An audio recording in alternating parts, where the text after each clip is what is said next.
Welcome back, baseball fans, to another elimination video. We're eliminating the Pittsburgh Pirates. First of all, this is 2 years ago. This is the World Series team, a 71-74 team that won it all. I want to do a 3-year look at the Pirates.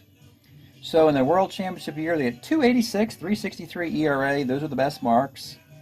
38-28, 15 saves. We had Mr. Stargell winning the MVP. Well, actually, not in this year. He won it the following year. I forgot. Yeah, sorry.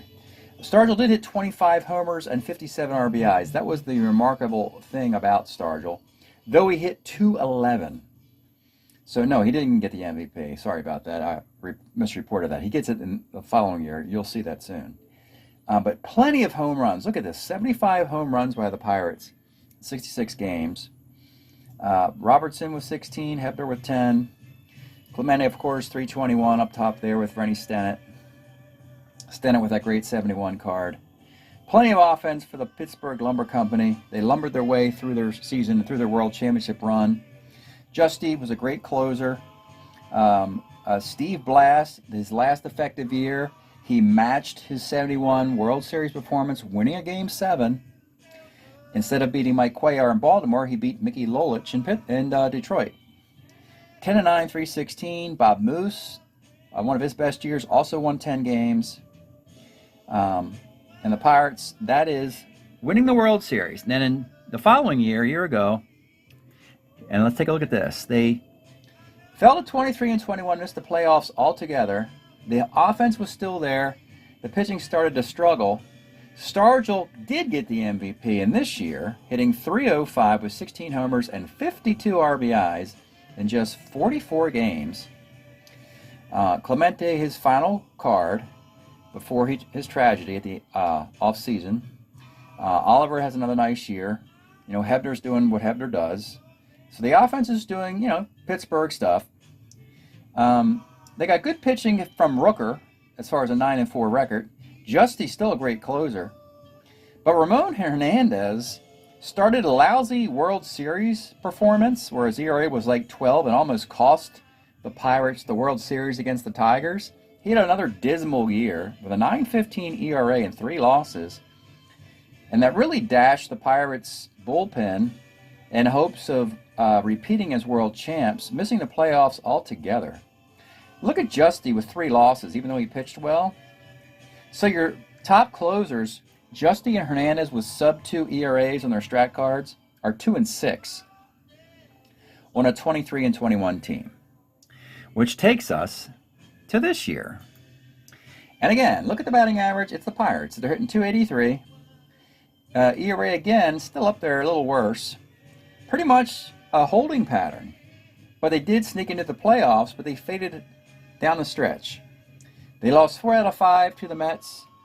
Then they beat the Giants, knocking the Giants out just to get into the playoffs as a wild card team, only to lose to the Mets again, losing 7 out of 9 to the Mets. The series we saw from the Pirates is a team that gets a lot of hits, doesn't draw walks, doesn't necessarily manufacture a lot of runs. They get a lot of left on base. That's something they need to correct if they want to get back to the playoffs and get back to a World Series. In 44 games, it's 41 homers. Not quite as once what it was, but still good. Stargell, again, is struggling at .218. Now, that did win a World Series one year, but it's just not a pattern you want to repeat. Oliver and Parker, a surprise Moreno card. Zisk and Sanguillen doing their stuff. Rennie Stennett dropped off a little bit. Candelaria led the club in earned run average, had 4 complete games. A drop-off of Jim Rooker. He had to take the ace role that was once Steve Blass. Steve Blass is gone by now. Rooker is now just 4-7, the bad ERA. Justy's still a decent closer. His card's not as good as it once was. His ERA is over 4. They went to Alan Foster as a guy who can pitch on 3 days rest. They found him in free agency. He was actually better than average until the playoff loss to the Mets where he got drubbed, inflating his stats. He was 6-3, 3.20 ERA until that drubbing in the playoffs. Bruce Keeson's a nice pitcher. I don't know if he's really a 1 or a 2 moving forward. You probably could even make him a swingman. So there are things the Pirates need to iron out before they go into the 74-77 season. Also, history would suggest that the Phillies start to win the National League East, and the Pirates don't get back into the World Series until 1979. So they have a little bit of a lean stretch here. Some of their players get better. They don't have to worry about that. What they have to worry about now, of course, is the Cincinnati Reds, who will only get better in 76, 75, back-to-back World Championships. That's what the Pirates have to deal with and weather that storm.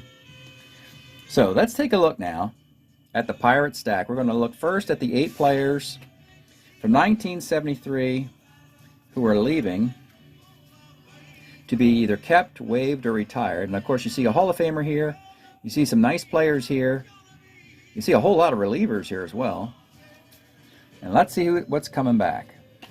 These are the players who are coming back. Lamont is simply a backup catcher to Sanguillen, also a lefty DH possibility. You got a lefty-righty catcher. Of course, Sanguillen is the marvelous catcher, yep. Oliver at first or center field. Where are you going to play him? Probably both places if they could. Stennett's your second baseman. Hebner's your third baseman. You got a platoon at short. So you're set everywhere. You got Moreno and Parker in the outfield. Of course, we'll have Stargell probably join them. And now the pitching staff. So here's Rooker. He's a 1. Now, should he be a 2? I don't know. I really like this card. The single's there. I think he's deserving of being the ace. A 1. 2.77 ERA. I have no qualms if we leave him as the 1 starter. If we get somebody better, that's great. Candelaria cannot pitch on 3 days rest with this card. You could theoretically upgrade him so he can make him a 2 and go 1-2 with lefties. Again, the 2 was Foster, and I think you can find somebody better than Foster. And then Keeson is now the 3. He's often been in the bullpen. He can be a 4, probably. He's okay. Just a guy, but he's with the Pirates for a nice stretch. Pitches all the way into the early 80s. Eventually he's a California Angel. He's a good, decent guy. Never spectacular, but, you know, he's a Pirate. And again, it's an imbalance. Just 3 pitchers. So they really want to iron out the pitching staff in the draft.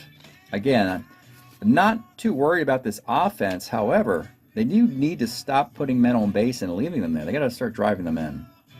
Maybe it's just after winning a World Series and maybe catching a lot of breaks doing that. They just didn't catch the breaks the last 2 years. And maybe they can turn that around moving forward. With that, we'll now look at those 8 players of 73. See who Pittsburgh keeps, waives, and retires. All right, folks, we begin, of course, with Willie Stargell. No-brainer here. He, of course, is a keeper. We can consider which year we'll keep Willie through the 70s. So, 73, he has his highest lifetime OPS at 1,038, which led all of baseball in 73. So it's going to be a slight come down. 74, closest thing to that, and it practically will be the card we select for the 34-year-old Stargell. 78 and 79 would be the next cards probably selected. They might skip the intermediate. Again, we don't have to make this determination now. All we want to do here is we want to go to the roster sheet for the Pirates and denote that Willie is, of course, protected, kept by the Pirates. That's the first player. The next one, his name is George Theodore. He was just brought in to be a defensive replacement for Stargell, actually, for his range. Just has a couple years in the league. He was a Met. They do make the 74 card. We can double check that by looking at the Mets in 74. We have it here. And the Mets, looking for George Theodore to see if I can give this guy waivers. And I think he's an extra player down here at the very bottom. New York Mets. There he is. He's an extra player in 74, which means you can give an extra player waivers. You have to have a card in the year of 74, the first year of next year, this timeline. So we'll give him waivers. Believe he's got a nice split in that card, and I think his defense is still decent. So someone will maybe pick him up. Not a big deal. He's on waivers. Certainly not part of the Pirates' plans. The next guy is, at least for the short term, that's Richie Zisk. So many outfielders in this Pirate team that they were in a situation that they traded them. I'm wondering if they repurposed Zisk for pitching. How did he end up leaving Pittsburgh? Let's look at his transactions. What do you do? What do you do with Richie Zisk when you got all this talent, right? Traded by the Pirates with Silvio Martinez to the White Sox for Terry Forster and Rich Gossage. Whoa. Whoa, folks. Right now, the White Sox would be like, I don't know about that. Right? If we're looking at our present league, Gossage is a big reason why the White Sox are in the playoffs, and Forster setting Gossage up at the back end.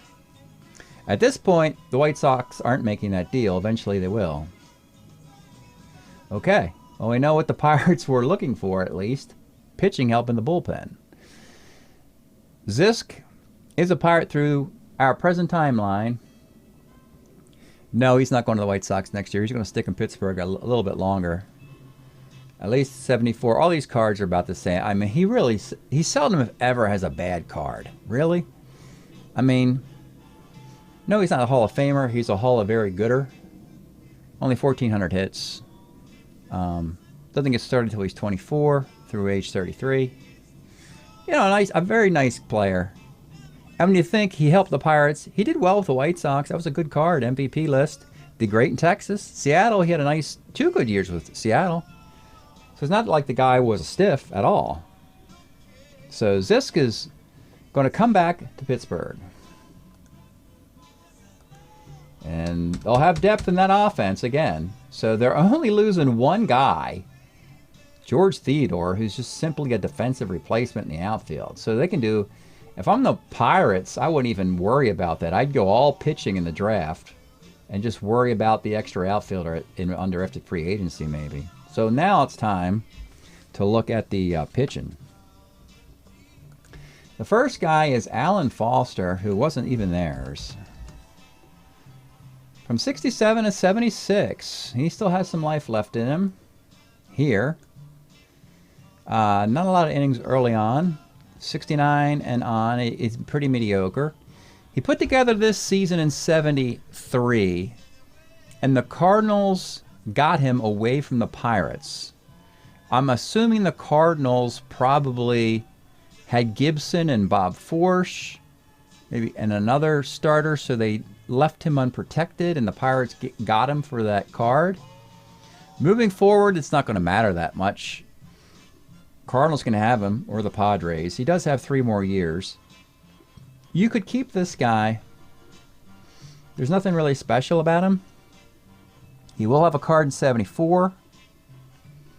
If I'm the Pirates, I really want to improve on him. And he doesn't. He regresses. His 76 card, he could be a reliever. He's not associated with the Pirates, which is a reason why I think I want to let him go. So, in a mild surprise, we're going to let Foster go to waivers. Probably could be kept. Next up, the whole bullpen. All of them will have to be evaluated. Bob Johnson's the first one. Of the many Bob Johnsons, we think, here's our guy. Yeah, there's our guy. 71, does he pitch in the postseason? 71, get a World Series ring? Yeah, he does. 5 postseason games. He's got a 3.32 ERA and 19 innings. 71 and 72. All right, here's the card we had. 73 card. 74 card, if it exists, it gets waivers, and then his career ends. 74 is with Cleveland. We can check out the Cleveland roster. See if they make a Bob Johnson 74 card. Here's Cleveland. It's not there. Here. It's not there either. And the nameless cards, don't think it's there. Alex Johnson, not Bob Johnson. Well, here's the thing. They didn't make this card of Bob Johnson with Cleveland in 72 innings in 1974. Now, I'll say in the reissue sets, they do print more extra player cards. You might find that, but it's not that great card anyway, a 155 whip. So we'll simply retire Bob Johnson. All right, next, it's Randy Moffett. Now, Moffat's got some juice. Here's another theft. They took Alan Foster away from another organization. They took Moffett away from the Giants. Now, here's a case where the Giants would certainly want this guy. He plays most of his career with them. Moving forward, though, he's got the 2.42 ERA with a 73 card. That's why the Pirates got him. He starts to stumble slightly in 74. A good 76. You know, this guy would be a keeper other than the situation of the Giants would come calling for their guy. He has enough talent not to go on waivers. So at this point, we're going to keep him, but we're also going to listen to a trade from Pittsburgh wanting their guy. So we're going to put trade in the third column here. This is something that flags me to entertain a trade in the offseason. Randy Moffett to the Giants. Pirates could get draft token for that. And the Giants could get their guy and improve their bullpen. All right, next up, Luke Walker. How many Lukes are there? All right. Oh, that's Luke Weaver. Sorry about that, but there you go. There's a modern player. There you go. Luke Walker, not Luke Weaver. There you go. All right, he's mostly a lifetime Pirate. The card we used in 73 wasn't a very good one. We considered him a lefty who kind of gets lefties out. In 74, he's a Tiger. I'm going to guess. Here's a problem with bad stats like this, a 4.99 ERA and a 167 whip, is that he throws the ball with his left hand, which means his card will get looked at. Does he have a card in 1974 with Detroit? We look at the Tigers. There it is. The card exists in 74, so he is going to get waivers. He might be a bad, unclaimed waivered player, but at least we can say, hey, there is a left-handed pitcher on waivers if a team needs a lefty. And normally, teams need left-handed pitching, so Walker has a remote chance, a decent chance of getting into the league somewhere. All right, we're down to our last guy, and it'll be Dave Justy. He's a Pirate. How many GIUs are there? 2 of them. All right, so here he is with the Pirates. He really had some nice years. I think you forget about how great these years were in 71, 72, 73. Really nice years, right in this stretch right there. MVP votes 71, World Series ring. Cy Young votes in 73, the card we just used. Led the league in saves in 71. Didn't make a Cy Young list. Had 20 saves in 73, made a Cy Young list. Best year was in between 72. All right, so 74, he is still on the Cy Young list for the Pirates. He's being kept. So he's probably the apparent closer for the Pirates again, which is good news. All right, so there it is. The Pirates with 4 guys they want to keep. They'll keep Stargell, Zisk, Justy. Moffett could be a trade. You need another. If you could get Moffett, move him out, and find a keeper as a starter to improve on what Alan Foster would be, that would be something the Pirates would do. You could trade an active player for a starter as well. You know, if a team has not enough hitting, the Pirates could dangle, let's see, Larry Milborn's a nice switch-hitting infielder who can play a bunch of positions. He could be dangled in a trade. G. Lamont could be dangled in a trade. Doesn't have a lot of value. They'll hold on to Hebner and Moreno and Oliver and Parker, Sangan, Stennett, Tavares. Not a lot of options, really. Rooker, Candelaria, Keeson. Homegrown Pirate team, as expected. You pretty much thought this would be a homegrown team. It is.